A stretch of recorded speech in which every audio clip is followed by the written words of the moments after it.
She was tall and slim and elegant and pretty, and she loved the colour pink, and so do I, so that's that common connection between mother and daughter. I seriously wanted to go and knock on his door and say, do you realise what you've done to our family? I wanted him to know how much pain, you know, the serrated, sharp, jagged edges of a mother's pain. So 10 years ago, Elise was hit by a speeding motorist. We were told that Elise had irreparable brain injury and that she would not survive. There was just severe, it was searing pain, it was agonising. It felt like a butcher's knife had been plunged into my heart and it was slowly turning. I was chronically fatigued and yet I couldn't sleep. I had some recurring nightmares constantly, and I was eventually hospitalised for delayed shock. The first year was bad enough after Elise died, but the second year was worse. I wore black, drab clothing. I wore no makeup, I wore no earrings, I wore no nothing. I got to the point where I was cupboard drinking. I don't even think my family know about that. I was bitter and I was twisted, and I didn't like me. It wasn't the real me. It wasn't the kind-hearted me that had been myself all the way through my life. I didn't even know who that person was. It was a crossroads, really, when I thought to myself, you're this man's prisoner. He existed in my mind 24/7. I knew his name. I knew where he lived. I wanted him to feel some of this pain. When I was driving to this little girl's birthday party, there was a tree. And for one split second, I thought how much easier it would be in amongst the pain and the despair and the agonising sorrow to just plunge into that tree.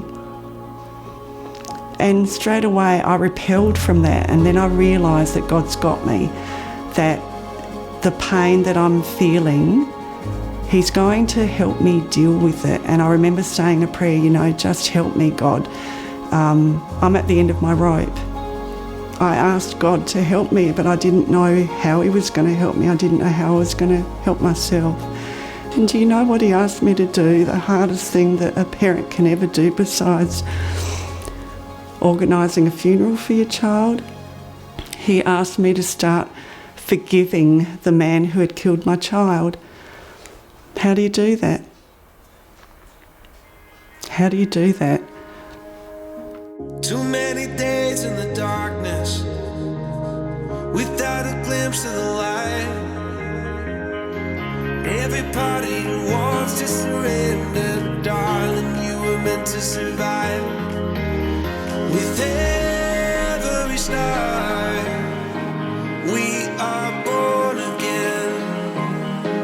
Open your heart and spend less time in your head.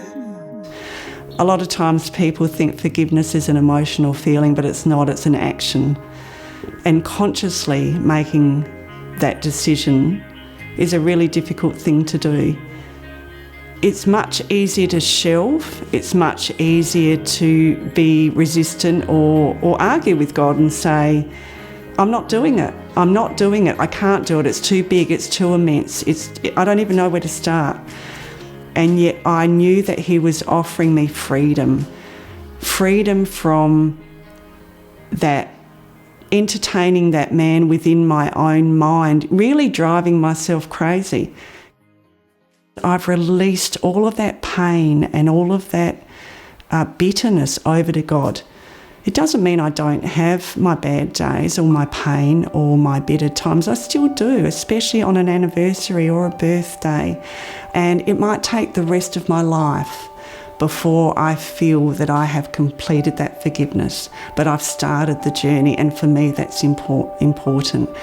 And I know I am no longer that man's prisoner. I've erased his name from my mind, and that is so healing.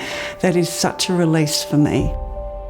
I was getting back to the essence of me, that person who would give, that kind-hearted person, and I'm so much lighter and brighter. I wear bright clothes again, which for me was a real sign to say that I was emerging. God gave me a second chance in life and I grabbed it and I'm running with it. I'm not ever going to allow myself to go back down again, long term. Short term, I'm allowed to. But, you know, I live in this freedom now. I live in this lightness of spirit that I like. I like the me that I am now.